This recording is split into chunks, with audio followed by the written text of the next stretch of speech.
कल जीरकपुर के प्रभात गांव के आशियाना कम्प्लेक्स में एक घटना घटी, जिसमें एक महिला जो कि अपने पति, 2 लड़कियों और एक 3 महीने के बेटे के साथ रहती है और ठीक उन्हीं के घर के सामने कोई अवस्थी नाम का शख्स भी रहता है, जिसे जब भी देखा गया तब वह दारू के नशे में धुत होता है।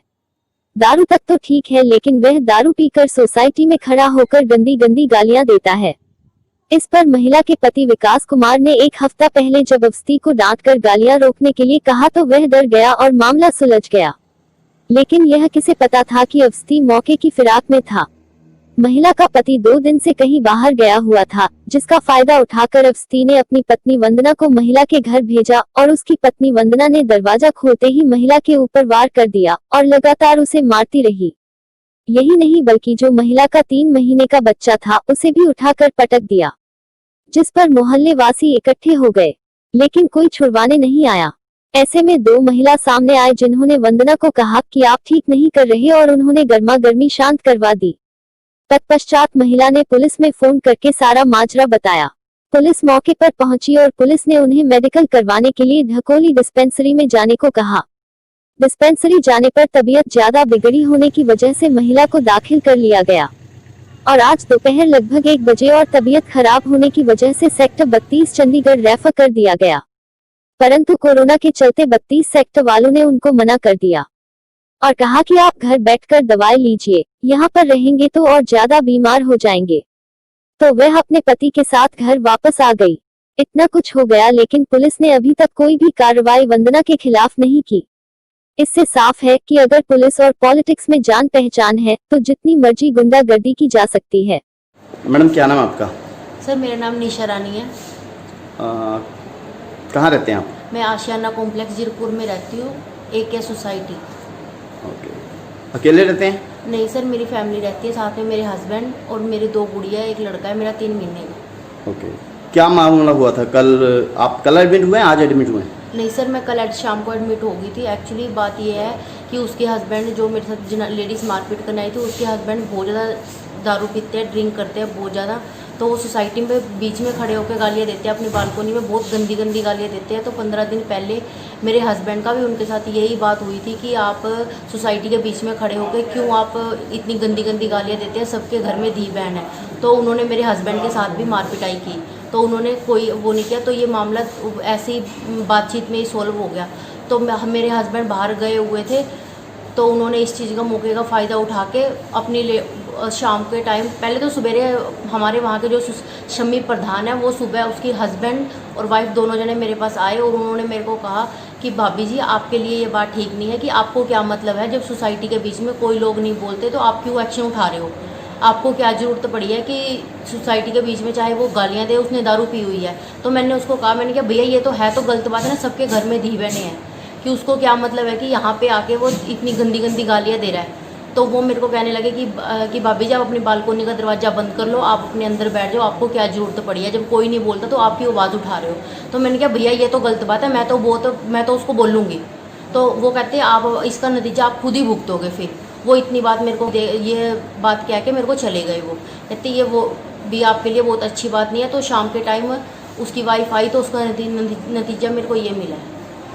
क्या किया उसकी वाइफ ने आपके साथ? उसने मेरे साथ बहुत ज़्यादा हाथों पाई कि मेरे हाथ में छोटा मेरा बच्चा था 3 महीने का, मेरा लड़का है, तो मेरा अभी 3 महीने पहले ऑपरेशन होके हटा है, तो मेरे हाथ में मेरा बच्चा था। तो एकदम आई, उसने मेरे बच्चे को एकदम फेंक के मारा दूर और उसने मेरे साथ बहुत ज़्यादा मार पिटाई की और मेरा बच्चा पूरा एकदम बहुत ज़्यादा 1.5 घंटे तक मेरा बच्चा रोता रहा। उसने पीछे से मेरे ऊपर इतने ज़्यादा हावी हाथ पैर उठाए, मेरे सारे हाथ पैरों में और सर में बहुत ज़्यादा चोटें लगी हैं। आँखें सारी मेरी बहुत ज़्यादा लाल हो रखी है, मेरी गर्दन पे इतने ज़्यादा निशान पड़े हुए हैं और शरीर के ऊपर भी मेरे बहुत ज़्यादा वो किया है। आप जाके देख सकते हो कि उसकी चूड़ियाँ मेरे घर में अभी तक भी पड़ी हैं और सोसाइटी के लोगों ने भी देखा कि उसने मुझे कितनी बुरी तरह से मारा है। और मेरे बच्चे हैं छोटे छोटे, और मेरे छोटे बच्चे को भी उसने बेड पे एकदम पटक के मारा, जो कि पूरे 1.5 घंटे रोया है वो। तो सोसाइटी का कोई आदमी बीच में आया नहीं मैडम जब आपको वो मार रहे थे? सर एक्चुअली उस सोसाइटी का कोई भी आदमी बीच में नहीं आया। सामने से 2 लेडीज़ आई, जब उन्होंने जब उसने दरवाज़ा एकदम मेरे को बाहर खींच के फेंका, उन्होंने हाथों पाई छुटवाई थोड़ी बहुत, वो भी थोड़ी बहुत छुटवा के फिर वो भागी एकदम। पर उसने मेरे को पहले अंदर बहुत ज़्यादा मारा है। आपने पुलिस कंप्लेंट की है जी? हाँ जी सर, मैंने पुलिस वालों को फ़ोन किया था। वो कहते आप हॉस्पिटल चल जाओ और अपना मेडिकल करा लो। तो मैंने अब हॉस्पिटल में मेडिकल वगैरह करवाया है अपना, और मैं 2 दिन यहाँ पे एडमिट हूँ अभी तक भी यहाँ पे। तो पुलिस की तरफ से आया कोई अधिकारी आपका बयान लेने के लिए अभी तक? नहीं सर, अभी नहीं आया कोई, और वो बोल रहे थे कि आएंगे अभी थोड़ी देर में। वो मेरे को जाते जाते ये धमकी दे के गई है कि हमें जेलर भी और यहाँ का जो MC गुरमुख है वो भी हमें जानता है कि हम तेरे को रातों रात तेरा पूरी परिवार ख़त्म कर देंगे और तुम्हारा पता भी नहीं चलेगा कि तुम कहाँ गए। वो मेरे को ये धमकी दे के गई है जाते जाते तक में। तो इसलिए मुझे बहुत ज़्यादा डर है भी हमें क्या हो जाएगा, तो हमारी रक्षा की जाए। तो कौन है मैम वहाँ का MC कौन है आपके? एक वहाँ का MC गुरमुख है, गुरमुख जी पर। अच्छा, और जो जेलर का वो नाम ले रहे हैं, जो भी उनको जान पहचान गए उनके, हाँ जेलर का नाम पता है आपको? नहीं सर, मुझे नाम नहीं पता, पर वो अम्बाला में रहते हैं। हाँ जी, वो कहते हैं वो खुद की वो अम्बाला की हैं। आप कौन है जी? सर मैं इनका हस्बैंड, मेरा नाम विकास कुमार। आपको पता है कौन है जेलर? सर जेलर एक्चुअली उनके हस्बैंड का खास दोस्त है, अम्बाला के जेलर साहब है वो। हमेशा वो उन्हीं की धमकी देते हैं, पहले भी उन्होंने उनसे काफ़ी काम निकलवाए हैं। तो अब भी मेरी वाइफ को यही धमकी दे के गए हैं कि अगर तुमने दोबारा कोई कंप्लेंट की या कुछ किया तो तुम्हें हम रातों रात उठवा देंगे, तुम्हारा पता भी नहीं लगेगा, हमें अपनी जान का बहुत ज़्यादा खतरा है, तो प्लीज़ हमारी रक्षा की जाए। नहीं तो हमारी रक्षा नहीं होती तो हम आगे CM विंडो में भी जाएँ, CM साहब के पास भी जा सकते हैं, कहीं भी जा सकते हैं, हमारी रक्षा की जाए प्लीज़। तो आप कहाँ थे जी? सर मैं बाहर गया हुआ था। कब आए आप?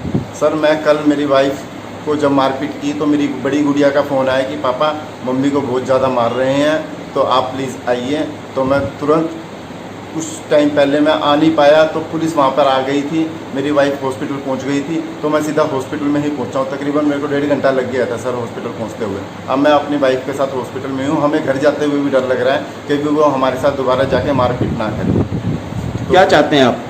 सर हम उनके ऊपर सख्त से सख्त कार्रवाई चाहते हैं कि उनकी बदमाशी कम हो। नहीं तो सोसाइटी में आज हमारे साथ हुआ है, कल किसी और लेडीज़ के साथ भी ये काम हो सकता है, और वो करेंगे। उनकी बदमाशी पूरी हो रखी है बहुत ज़्यादा, 8 साल से वो रहते हैं, उनका यही सिस्टम है हर रोज़ का। हमें 1.5 साल हुआ है मकान लिए को, हमने अपना मकान भी बेचना निकाल दिया इसी चक्कर में कि क्या कहते हैं भी ये कुछ भी कर सकते हैं। धन्यवाद।